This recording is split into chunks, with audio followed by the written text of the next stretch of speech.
अस्सलाम वालेकुम रहमतुल्लाहि व बरकातुहू। आज का जो हमारा टॉपिक है वो है कैपेसिटर। कैपेसिटर क्या होता है, ठीक है। चलिए हम इसको एक्सप्लेन करते हैं।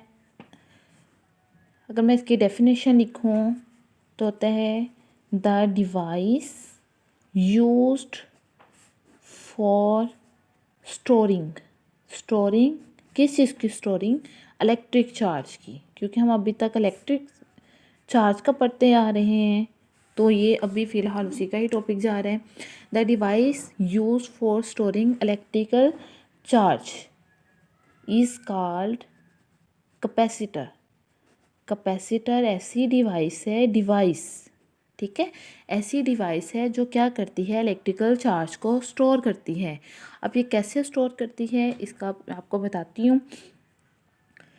इसका सबसे पहले मैं इसकी वर्किंग थोड़ी सी बता देती हूँ। इसकी वर्किंग क्या होती है, ये करता क्या है, ये जो कैपेसिटर होता है ये जो भी इलेक्ट्रिकल जो होते हैं ना एसी सिग्नल्स, उसको ये पास आउट करता है और डीसी को ये ब्लो कर देता है। ये हम किसी भी चीज़ में लगाते हैं, हमारे घरों में कोई भी जो अप्लायंस हैं हम उसमें यूज़ कैपेसिटर करते हैं, कैपेसिटर का यूज़ होता है।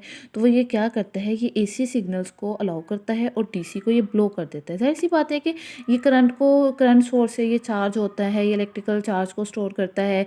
तो इसने ये चार्ज को स्टोर करके आगे हमें हमें कोई पोटेंशियल प्रोवाइड करना है।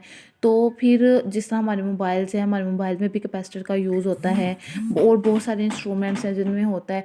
तो वहाँ पे जितने भी अल्टरनेटिंग करंट जो हमारे पास घरों में आता है वो उनको पास होने देता है। जो डीसी करंट आता है ना, वो डीसी करंट को ये पास होने नहीं देता, ठीक है। इसकी अगर मैं कंस्ट्रक्शन की बात करती हूँ तो असल में ये दो प्लेट्स पे डिपेंड होता है। एक प्लेट पे पॉजिटिव चार्ज होता है और एक प्लेट पे नेगेटिव चार्ज होता है। दरमियान में कोई भी एक इंसुलेटर होता है जिसे मैं डाइलेक्ट्रिक्स कह देती हूँ, ठीक है। ये क्या करता है, ये उसकी जो कैपेसिटेंस है ना उसको ये इंक्रीज कर देता है, ठीक है। इसको चार्ज किया जाता है करंट सोर्स से। करंट सोर्स से मतलब कि इसको मैं किसी पोटेंशियल डिफरेंस के साथ लगाऊंगी, बैटरी के साथ लगाऊंगी तो वहाँ से इसको करंट दिया जाएगा, वहाँ से ये चार्ज हो जाएगा। तो इसकी डिस्चार्जिंग भी तब होगी जब मैं वो करंट सोर्स को उतार दूंगी, ठीक है। अब इसकी चार्जिंग और डिस्चार्जिंग कब होगी, चार्जिंग एंड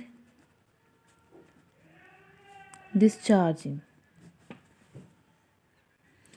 जब मैं इन प्लेट्स को एक बैटरी के साथ कनेक्ट करूँगी, ठीक है।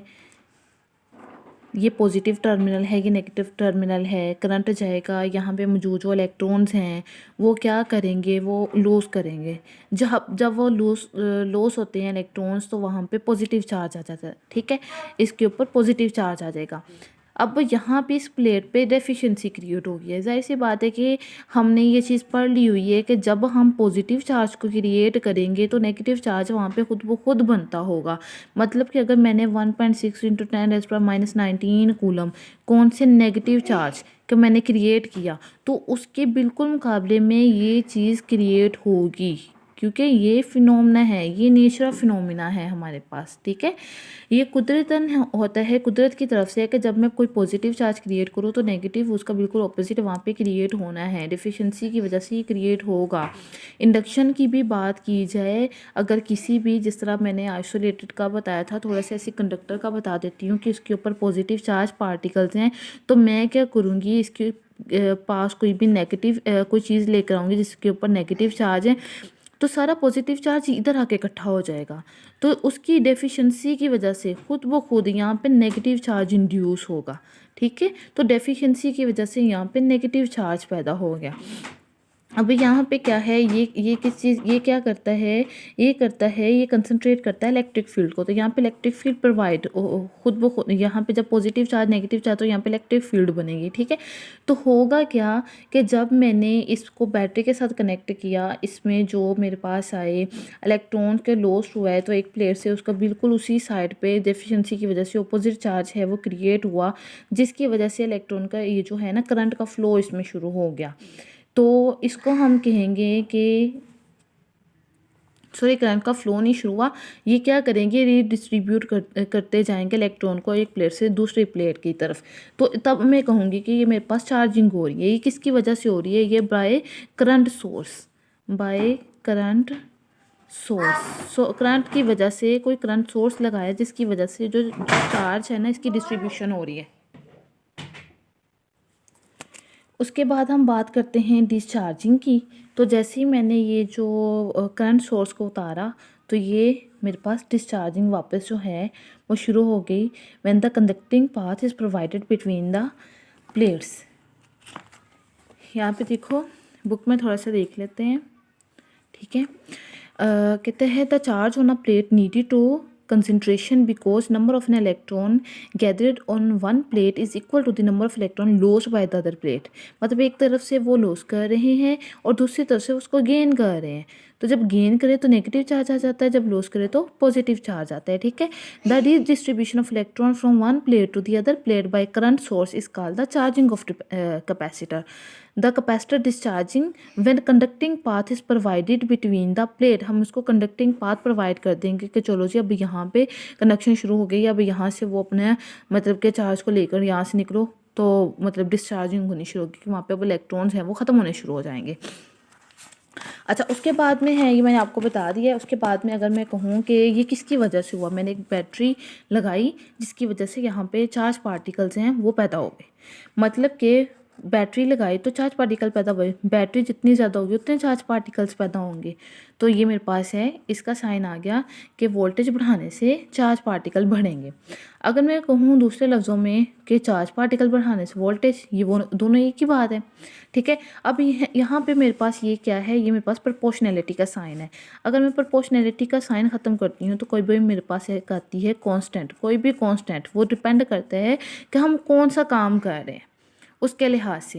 ये मैंने आपको पहले भी बताया था कि ये डिपेंड किस चीज़ पे करता है कि हम काम कौन सा कर रहे हैं, कौन से इंस्ट्रूमेंट यूज़ कर रहे हैं, कौन सी चीज़ें इस्तेमाल कर रहे हैं उसके लिहाज से।